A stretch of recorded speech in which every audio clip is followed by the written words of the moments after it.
Cop Tases a black father in front of his baby. Seconds later, the baby's godfather draws his badge. The wail of the siren was a mournful prelude to the nightmare that unfolded on Malik's quiet suburban street.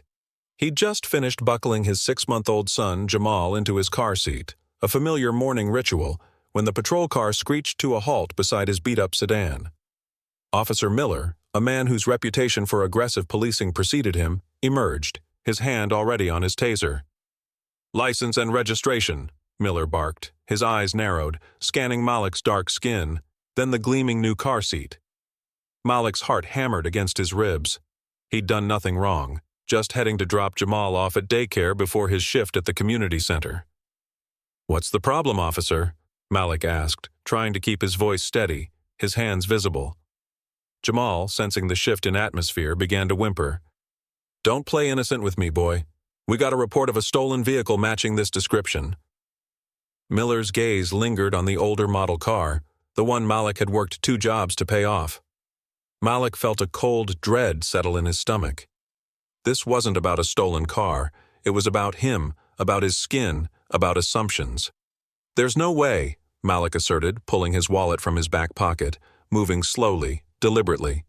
"This is my car. I have the title right here." But before his fingers could even grasp the worn leather of his wallet, Miller's taser whined to life. A blinding flash, then searing pain erupted through Malik's chest. His muscles seized, his body arching violently before he collapsed, his vision blurring.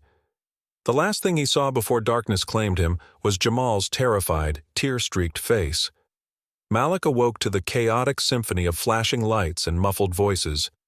His body ached, a dull throb radiating from where the taser prongs had dug into his flesh.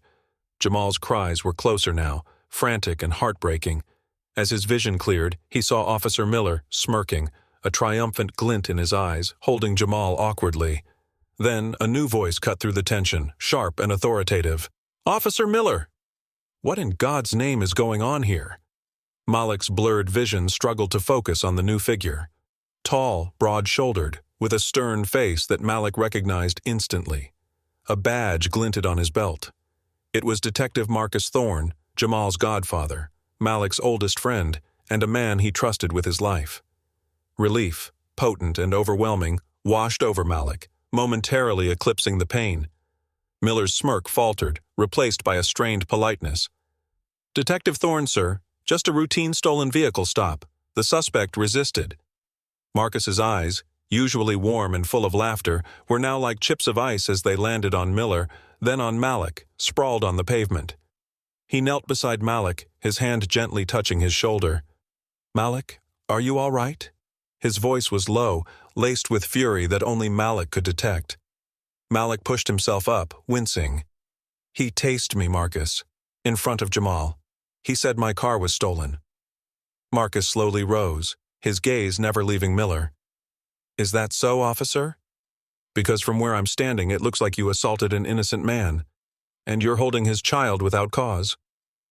He retrieved Jamal from Miller's stiff arms, cradling the baby protectively. Jamal immediately quieted, burying his face in Marcus's neck. Miller, sensing the shift in power, tried to regain composure. "He was reaching for something, Detective. I felt threatened." "Threatened by a father buckling his baby into a car seat?" Marcus scoffed, his voice dripping with disdain. "Funny, because I received an anonymous tip just last week about you, Miller. About your penchant for targeting black men in this neighborhood, and about a certain confidential informant who's been feeding you false information in exchange for favors." Miller's face paled. The color drained from his cheeks as Marcus continued, his voice rising, carrying through the street. "This informant, Miller, is none other than Mr. Reginald Hayes, CEO of Hayes Development. The same Hayes Development that's been trying to buy out this neighborhood for months, offering pennies on the dollar, citing rising crime rates. Crime rates, perhaps, that you and your dirty little operation have been conveniently inflating?" A gasp rippled through the small crowd that had gathered. Malik's mind reeled. Reginald Hayes, the man who had been pressuring the community center to sell, offering bribes, even threats. The pieces clicked into place, a horrifying puzzle of corruption and betrayal. This wasn't just about Miller. It was a deeper, nastier conspiracy. "Hayes has been using you, Miller," Marcus said, his voice now a cold, hard declaration. "He's been paying you to harass and intimidate residents, to drive down property values. And you, in your pathetic pursuit of power and a few extra dollars, have been terrorizing innocent families like Malik's." Miller stammered, his bravado completely gone. I was just following orders."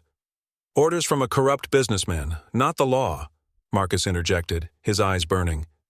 "And an order that led you to Tase, my godson's father, a man I've known my entire life, for no reason other than the color of his skin.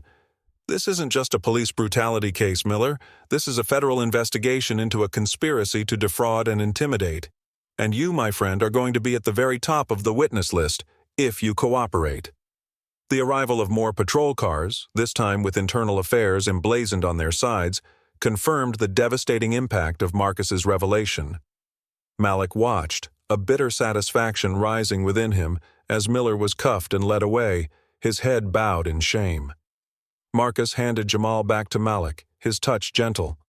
"I'm so sorry, brother," he said, his voice thick with emotion. "I knew something was off with Miller. I'd been building a case for weeks, but I never imagined he'd go this far, or that Hayes was pulling the strings." Malik held his son close, the tremor in his hands slowly subsiding.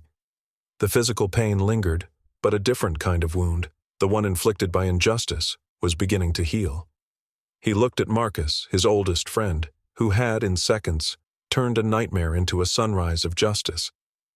"You saved us, Marcus. You saved us all." The battle wasn't over. Hayes' development would still need to be brought down.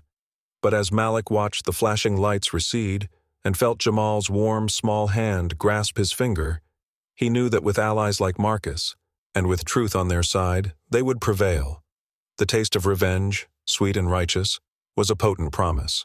Disclaimer: this story is a fictional dramatization created for entertainment purposes only.